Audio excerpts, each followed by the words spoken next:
Batman The Adventures Continue Chapter 3 sees Jason Todd witness people running from something down the street. Taking to the rooftops, Jason gets a good look at what they are running from, as down the street, Batman, Batgirl and Robin are fighting Clayface, who intends on destroying a theatre that is showing a remake of one of his greatest movies. Jason can't help but feel sorry for Hagen, since he's also feeling forgotten and replaced, as the Bat family surround the villain, but he splits into two Clayfaces, attacking Batman and escaping, causing Batgirl and Robin to go after one of the duplicates. As the young heroes give chase down an alley, Tim encounters Annie, shocked that the young girl is alive, but Batgirl quickly reminds him that it's not her, causing Robin to throw a freeze grenade at the girl and cause her to revert back into Clayface. The heroes battle the still freezing Clayface as Jason watches, noting Robin has anger issues and it will lead to his death. Suddenly an unknown person arrives, using his sword to cut up Clayface and rescue Robin and Batgirl. The being is revealed to be Deathstroke, whom the arriving Batman knows is a mercenary. Deathstroke says that he can be called a friend tonight as he trapezes away, escaping on a van. Later on in Gordon's office, Batman tells him of his Deathstroke encounter,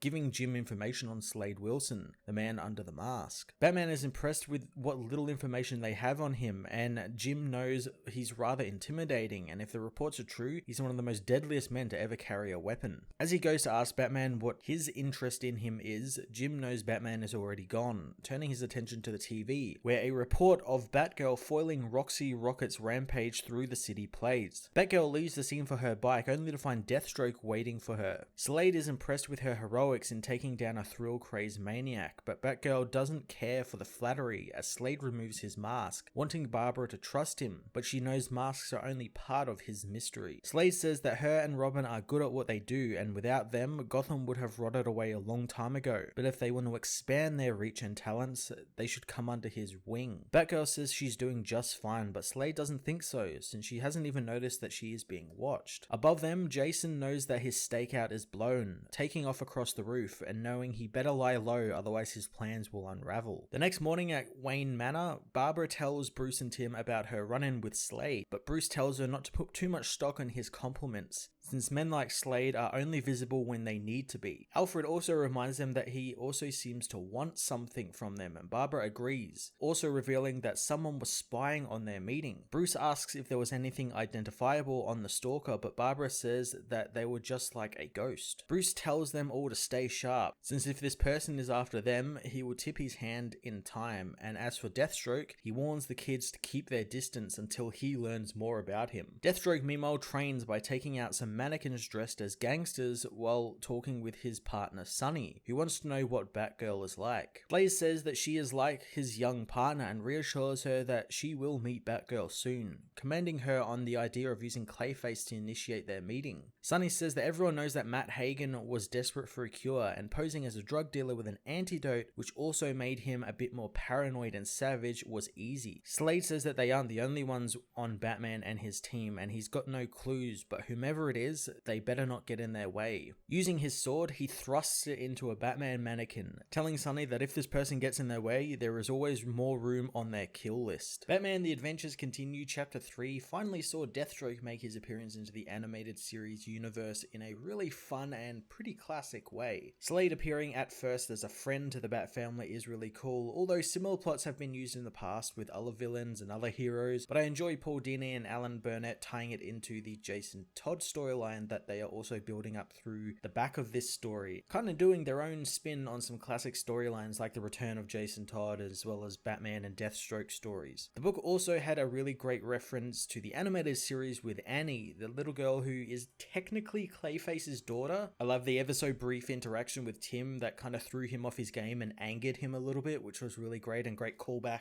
to that episode. This was a great first part for this mentor storyline, and I'm really looking forward to what Deathstroke has in store for the Bat family. I'm going to give this issue a 9 out of 10.